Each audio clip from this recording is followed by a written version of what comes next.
नमस्ते फ्रेंड्स, मैं चंदा श्रीवास्तव आज फिर एक नई कहानी के साथ।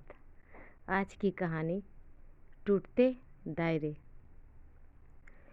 पूरे इलाके में नंद जी का बेटा गोपाल और मुबारक हुसैन की बेटी अमीना की चर्चा जोरों पर थी।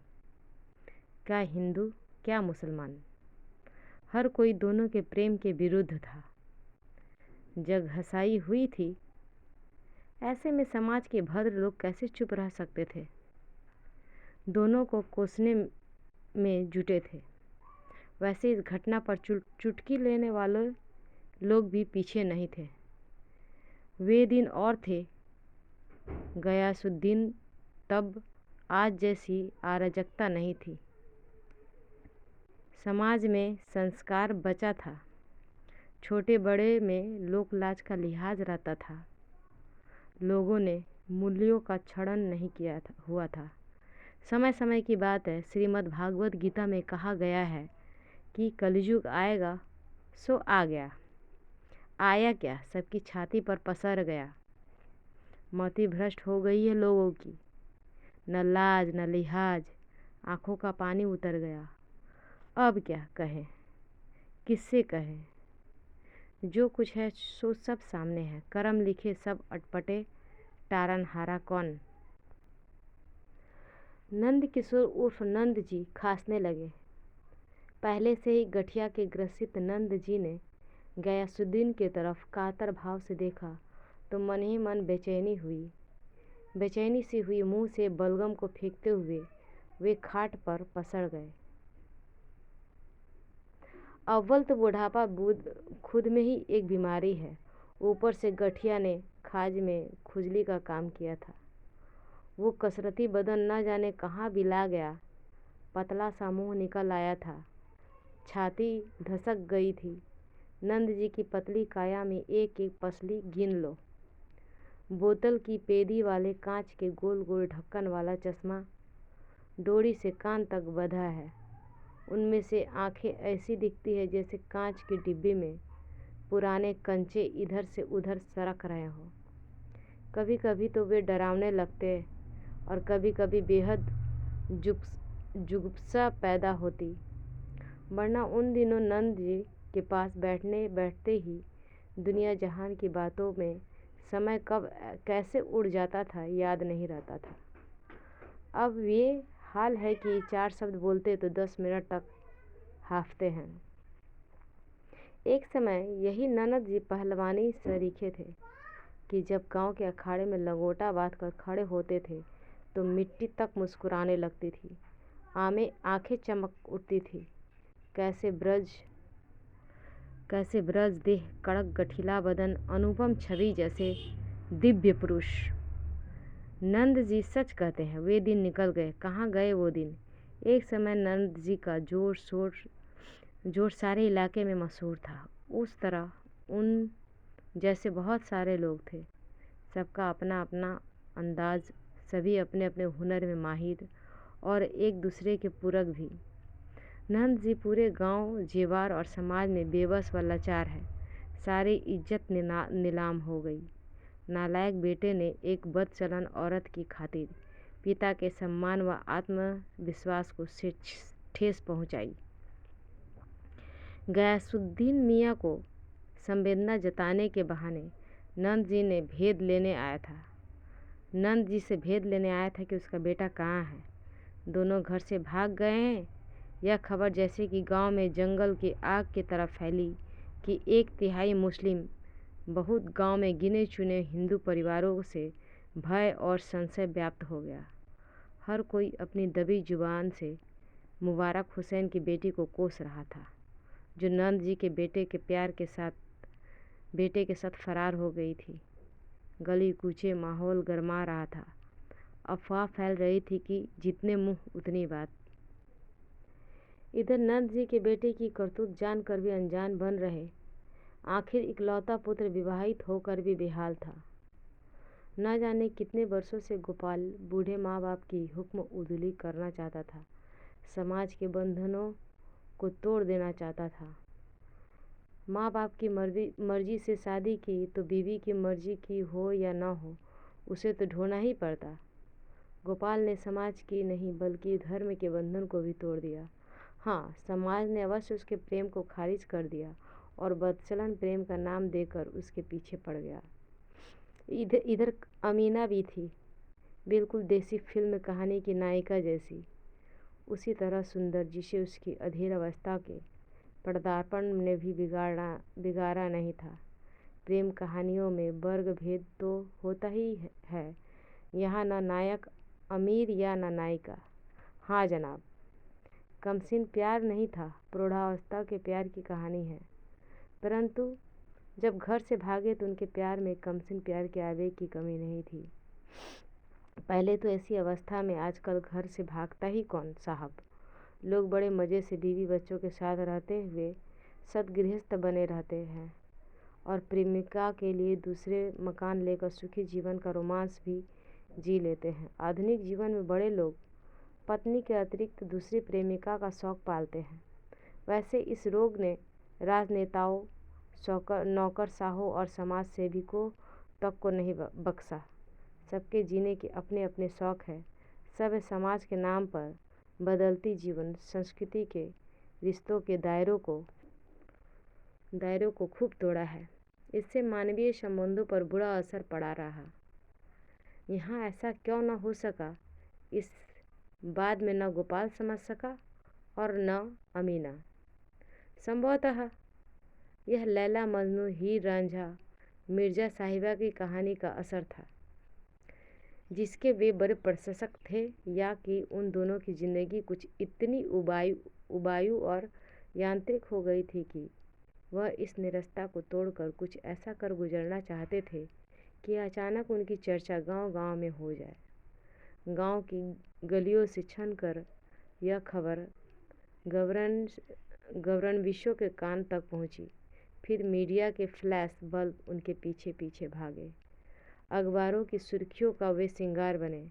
गांव में मीडिया का जमावड़ा होने लगा तो सीधे साधे ग्रामीणों के मन में अनेक तरह की शंकाएं पैदा होने लगी। मीडिया कर्मियों के उल्टे सीधे सवालों ने ग्रामीणों को परेशान कर दिया। हम नहीं कहते कि सब कुछ छोड़ छाड़ कर घर से भाग जाने के पीछे पहले से ही उनकी मंशा थी। पहले तो प्यार ही था जो चुपके से पाँव दबाता हुआ उनकी जिंदगियों में दाखिल हुआ था। आखिर लगातार पैसे कमाते रहते और सदगृहस्थ का चोला ओढ़कर समाज में विचरने में एक साधारणता होती है। उम्र भर इस साधारणता का वहन करना कठिन होता है। उम्र उतार कर पर आ गई तो क्या हो सकता है। गोपाल पर लीक से प्यार हटकर प्यार में पड़ जाने का एक असाधारण जुनून सवार हो गया हो, परंतु अमीना इस प्यार को स्वीकार करके उसके साथ क्यों भागी, वह आज तक समझ नहीं पाई। पहली नज़र में प्यार हो जाने जैसी किताबी बात को यह भी नहीं थी। पिछले कई वर्षों से दोनों के बीच खिचड़ी पक रही थी।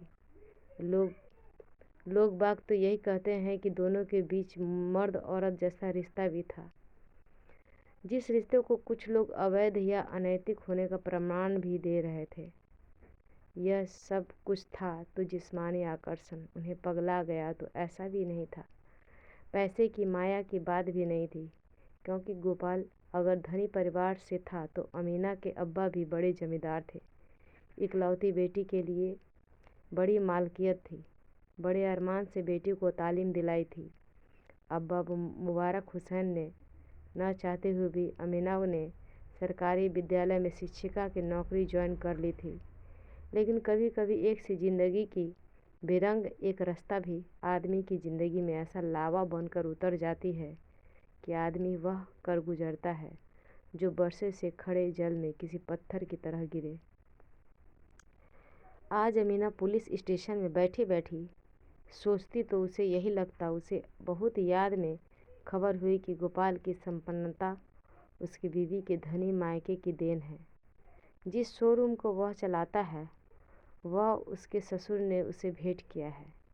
जिस सुंदर घर में रहता है वह उसके ससुर ने अपनी बेटी के दहेज में दिया था। अब ऐसी बीवी बड़े दहेज के साथ बड़ी धौंस भी लेकर आती है। बच्चे होते हैं तो वे अपने पिता की जगह अपनी नाना को अपना नायक मानकर चलते हैं। यूं ही रहते रहते गोपाल को अपना घर घोंसला नहीं, बंद पिंजड़े की रंग उतरी तीलियों सा लगने लगा। उसे लगा उसे पिंजरा नहीं, खुले आकाश की एक उड़ान चाहिए। किसी नवीनतम हाथ पकड़ने के लिए उसने पिंजरा तोड़कर अमीना का हाथ इस नए आकाश में उड़ान भरी। अमीना भी अपने घर में एक रास्ता से उब चुकी थी। शौहर के तलाक के लिए 10 वर्ष बीत चुके थे। अक्सर उसके अब्बा अपने काम के सिलसिले में घर से बाहर रहते थे। इस तरह से अमीना की बेरंग जिंदगी बीत रही थी। वह आधी पानी वाली कोई तूफानी रात नहीं थी और न ही कोई ऐसी अंधेरा था कि हाथ को हाथ न सूझ रहा हो। दोनों ने एक साथ घर से भाग जाने का फैसला किया तो ऐसा भी नहीं था कि बल्कि सोच विचार कर अमीना अपने घर से निकली। फिर उसके कहे मुताबिक गोपाल ने घर छोड़ा। दोनों अपनी अपनी सुविधा के अनुकूल घर से निकले। पहले गांव की पगडंडी को चुना, लेकिन बाद में खेतों को पार कर बस स्टॉप तक पहुँचे। बस से रेलवे स्टेशन पहुँचे और फिर बाकायदा टिकट कटा कर शहर आ गए। 1 महीना बीत गया, लेकिन कोई हलचल नहीं हुई। हाँ, गांव और आसपास के इलाके में दोनों के प्रेम के किस्से किंवदंती जरूर बन गए। आधुनिक जीवन शैली और भागम भाग की ऊब से घबराकर आजकल लोग न जाने कहाँ कहाँ चल देते हैं। उबे हुए विदेशी योग शिविरों में बैठे हैं। अवसादग्रस्त लोग ध्यान में। गोपाल और अमीना भी प्रेम की मर्ज के बीमार थे। यहाँ तो नहीं गए।